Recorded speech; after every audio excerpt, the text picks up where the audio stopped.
It started, as Montreal law so often does, with an unexplained hush over Parc La Fontaine. Neighbours waking in the pre-dawn chill felt something off. The snowmen dotting the wide lawns seemed to lean closer to the pond, as though eavesdropping on the skitter of black-winged starlings. Nobody thought much of it. The city's winter tradition, hundreds of communal snowmen built after the first major snowfall, had become as reliable as the annual Poutine Festival, a quaint emblem of joie de vivre. Tourists posed with the lumpy guardians. College students crowned them with knit caps. Children fed them carrot noses. No one remembered why the custom started. It simply felt older than the streets themselves, like the maple-scented breath of the town. Camille Leroux, 31, polar fleece tied around her waist, skated across the slick pavement of Rue Jacal on rollerblades. January had shattered records. 14 straight days above freezing, slushy gutters smelling of iron and diesel. To Camille, a frontline climate activist, the warmth felt like a siren screaming that everyone else had tuned out. She and her collective, Front de Fusion, had prepared a stunt. Melt the symbols, unfreeze the truth. They would cart portable propane heaters into the park and liquefy 5 of the city's beloved snowmen on live stream. The plan was theatrical, borderline sacrilegious, and all her younger volunteers loved it. Destroying art to save nature, her friend Mina had grumbled, but Camille replied, "There's snow. They'll return. Real winters might not." At noon, cameras and ring lights framed the largest snowman near the gazebo, a fat, triple-tiered fellow with coal eyes and a crooked grin of birch twigs. Up close, Camille noticed details she'd never seen in childhood. The stones circling its base patterned like a ring of chained hands. Faint sigils pressed into its packed chest. A spiral, a fractured crown, a stylized eye. Probably the handiwork of some cryptic street artist, she thought, shrugging off a tiny prickle of disquiet. Camille clicked on the heater. A roar of flame, steam hissed, snow darkened and collapsed. Online viewers spammed emojis of fire and melting faces. Camille declared into the mic, "If winter fades, Montreal's identity melts with it. Wake up!" Across the lawn, 4 more heaters ignited. 5 iconic guardians slouched, cracked, and flowed into grey puddles. Children cried. An old woman cursed. But the collective had its footage. They packed up before police arrived, triumphant that they had forced a conversation. That night, the wind changed. A ferocious squall corkscrewed down Saint Laurent Boulevard as the city's sidewalks glazed with flash-frozen rain. By midnight, temperature plunged 26 degrees. Hydro-Quebec alerts buzzed every phone. Stay indoors. Power grids strained. Snow whirled sideways. Murk tinged with something granular, shimmering like shards of obsidian. Drivers reported shadows slithering across headlights. Sirens howled, then cut off as if muffled by thick drapes. Camille, breath fogging her apartment window, watched the city vanish behind a white curtain. She should have felt vindicated. Didn't extreme weather prove her point? Yet a wrongness pressed at her ribs. The haze outside looked heavy, almost oily. Streetlights flickered, not from power fluctuations, but as if encased in ice, too dark to be natural. She recalled the stone ring around the snowman's base. Chained hands, symbols. Was there some folklore about the snowman? She Googled frantically but found only tourist blogs. Finally, an 87-year-old Montreal Gazette clipping surfaced.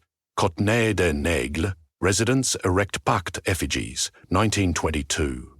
Accompanying photo, villagers, shawls flapping, standing before elegant snow figures bearing carved runes. The article referenced an early French legend, Bargainers of the Frost, and a Professor Émile Brasseur, ethnographer. Camille jotted the name and dialed Mina, but cell towers sputtered. She pulled on boots and forced her apartment door. Drifted snow blocked the hallway like concrete. A scream echoed upstairs, cut short. The building creaked, frost spiderwebbing across every surface. Something scraped metal against metal inside the walls. Camille's heart hammered. She'd spent years planning for heat emergencies. Not this. Down on the first floor, a figure slammed shoulder to glass and tumbled in. A lanky man in a wool trench, beard iced, clutching an antique leather satchel. "Mademoiselle Leroux?" he rasped. Camille half laughed. "You're stalking me." "I'm Raymond Brasseur, grandson of Professor Emile. I saw your stream. Foolish but not unforgivable if we act quickly." A new gust knifed into the foyer. Though the closed entrance, Raymond's hair whipped sideways while the air stayed deathly still, evidence of pressure-bending reality. Whispery sounds, like breath sucked through teeth, coiled around them. "Those snowmen," Raymond said, "were not ornaments. They seal a covenant, forged 3 centuries ago to imprison les voiles noires, the black veils of ice. You melted 5. Their spirits are loose and multiplying." Camille wanted to protest myth, but the storm outside shrieked. Cracks appeared in ceiling plaster, hoarfrost blooming outwards like malignant veins. She swallowed. "What covenant?" He opened the satchel, revealing brittle journals, charcoal sketches of hooded shapes entombed in translucent frost, and a folded parchment bearing the crest of Villa Marie 1697. "Our ancestors survived winters that tried to erase them," he said. They negotiated. The Veils agreed to keep to the liminal spaces thin layers inside ice so long as Guardians watched at solstice. The Guardians had to be renewed each winter by communal hands, their sigils intact. Melt 1 outside the cyclical thaw, and you weaken the seal. Melt 5? He trailed off. The house groaned as wind rattled, but windows stayed still. Sound without source. Camille's mind churned. She, crusader for climate balance, had unbalanced something older than the combustion engine. How do we stop them? Reinstate the Guardians before the Veils fully conquest the city. They need vessel bodies, snowmen to restrain them. We must rebuild the 5 you destroyed, with precise sigils and the final binding spoken in both tongues, the colonial French and the older Algonquin words. "It was 12 degrees today," she said. "There's barely any snow left under these drifts." Raymond lifted a chunk of newly formed ice from the foyer floor. It glinted black. "They're making more by harvesting heat, life, anything. But we must shape pure snow, not their tainted crust." An idea sparked. Mount Royal's still-sheltered north face sometimes kept pristine powder into early spring. "We'll need volunteers," Camille said, "and shovels. Let's go." Outside, the storm smothered the plateau. Buildings faded behind curtains of sleet, so cold it squeaked. Figures moved within gusts, elongated silhouettes twisting like banners underwater. One glided near a lamp. The light dimmed to embers, frost bloom crawling down the pole. Camille and Raymond pressed on, ski goggles frosting, breath shredding. Underpasses littered with stalled cars, doors ajar, no drivers. From within, some vehicles came soft knocks, as though passengers frozen solid still tapped windows in slow panic. Camille's guilt nearly dropped her to her knees. At Avenue du Parc, they encountered a barricade of municipal plows. Engines crystallized. 2 police officers stood sentinel, cheeks glazed pale blue, eyelids dusted with rime. Their radios played garbled nursery rhymes. Raymond murmured, "No, Dad, just enthralled." "Don't interfere." They slipped through an alley. Mina met them by the statue of Georges-Étienne Cartier, wielding a selfie stick like a mace. "Cam, I've been DMing you non-stop. My hostel's pipes burst into icicles, people missing." She sized up Raymond. "This the folklorist's rescue?" "We need snow," Camille said, eyes blazing, "and we need to rebuild the Guardians." Mina blinked. "You want to reconstruct the very thing we melted to protest?" "Very on-brand, Cam destroy, then fix when it's trend," Camille bit back retort. "Help me atone, Mina, otherwise we won't live to shame me." The north flank of Mount Royal offered refuge beneath the pines. Snow here was still white, not the shimmering charcoal sweeping city streets. Volunteers trickled in. Mina had posted an urgent call. "Defend Montreal. Bring sleds." 10, then 20, then 50 strangers converged, faces raw from wind. Among them, an Innu elder named Attic Goldbin introduced himself. He carried a drum painted with concentric hail. My grandmother spoke of the Black Veils. I thought it fireside terror. I was wrong. Under Raymond's instruction, teams packed snow into body segments. Base, torso, head, each smoother than the last. Sigils had to be pressed, using stone molds Raymond supplied, the spiral of returning seasons, the broken crown to humble dominion, the single eye to watch both worlds. Atik sang low rhythms to keep tempo, his voice vibrating snowflakes mid-air. Camille sculpted the first head. She recalled childhood Saturdays rolling snow along Laurier, giggling at its sticky weight. Now every handful represented a confession. She whispered, "We are sorry," with each pat, though she wasn't sure to whom. Spirits, ancestors, her younger self who believed activism exempted consequences. Hours passed. The veils did not stay idle. Cold sharpened into a cutting smell like snapping wires. Down below, a thunderous crack boomed as the St. Lawrence River flash froze again, expanding until ice sheets fractured docks. Glacial mist burst upward like geysers of diamonds, drifting toward the mountain. A scout sprinted from the slope's edge. "The shadows, they're climbing!" Raymond barked. "Finish the bindings." The 5 snowmen stood completed but unawakened, looming in a starlit clearing. They looked nobler than tourist caricatures, their proportions almost human. Raymond unsheathed the parchment. "When I speak French, answer in Algonquin," he told Attic. "Voices must interweave like braided river." He began, "Par la glace qui formait un miroir." Attic echoed, "Ishinabe anid nodit sabon." The words braided, cresting in resonance that vibrated, cresting in resonance that vibrated. Camille's teeth. Frosty air swirled around the figures, spiraling into their carved sigils. The snowman glowed faint sapphire, but a whipping gale tore through the pine stand. From it emerged the veils, humanoid outlines of ink-dark rime, faces and absence rimmed by starlight. Their presence exhaled such feral cold that bark split on nearby trees. One stepped forward, joints creaking shards. It spoke not in sound but in the ache of frostbite across Camille's nerves. Release. Eternal winter. Humans broke the pact first. Camille advanced instinctively, chest aflame with guilt and stubborn hope. "I broke it," she said aloud. "Not Montreal. I acted alone, out of anger at warming that threatened us all, including winter itself. If you kill the seasons, climate dies entirely. There must be balance." Her breath crystallized, falling as glitter.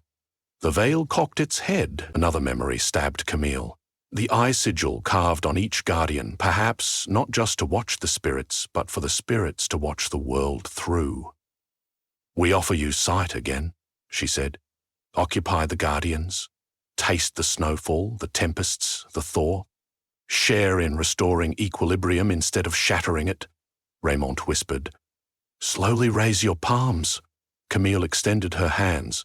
In one, she held a small glass orb, Mina used for crystal photography. Gleaming reflections of city lights twinkled within. "See how winter's beauty needs contrast," she urged. The veils hesitated. Behind them more were arriving, a tide of obsidian frost. Atik beat his drum softly. A heartbeat. Mina flicked on her phone flashlight, shining a warm LED over the snowmen's faces, gilding their carved features.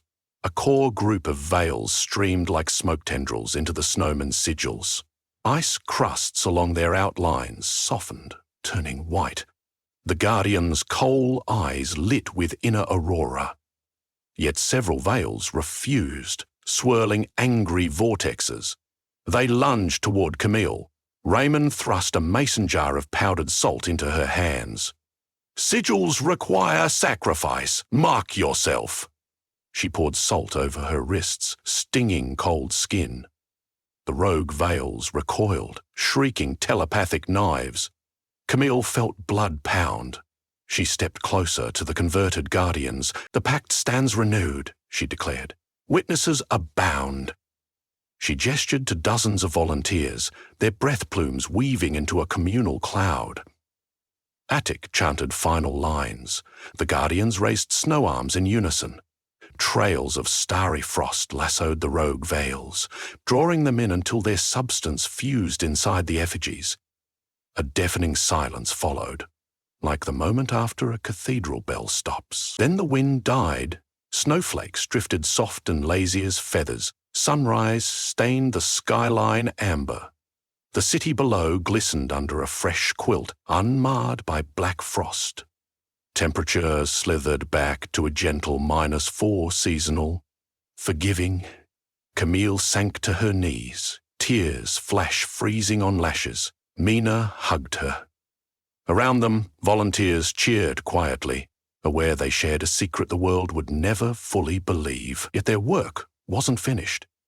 Guardian number 6, 7, 8. All the others throughout Montreal still stood, sigils faded by years of neglect. If one winter heat wave could unhinge a pact, future extremes might repeat the disaster. A week later, newspapers lauded the sudden blizzard as freak polar vortex offset by miraculous return of normal temperatures. No mention of shadows or sentient frost. But across the plateau, citizens found laminated cards tucked under cafe doors. Snowman carving workshop. Protect our winters. The host listed as Frontifusion with Camille and Mina's emails.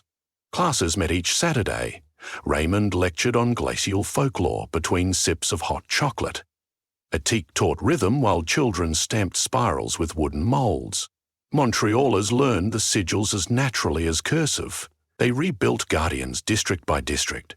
Tourists snapped photos again, but now each carrot nose faced inward, vigilant. On the equinox, Camille visited Parc La Fontaine alone. The first snowman she had melted stood restored, rune lines crisp. She pressed a mittened hand to its chest. Cold, yes, but the healthy cold of living winter, not the hungry chill of the vales. Inside the ice, she sensed a low hum, like purr of mountain wind across evergreen. A truce, fragile and breathing, she whispered, "Merci." A gust rustled bare maples above. Snow glittered, revealing faint footprints of something tall that had stood beside her moments before, watching as guardian and guilt-keeper reached accord. Montreal carried on, street musicians, espresso steam, lovers' laughter swirling into crystalline air. Underneath, ancient spirits occupied their frosty sentry posts, content for now, keeping watch over a city that finally understood that true guardianship isn't in resisting heat or cold absolutely, but in honoring the rhythm between.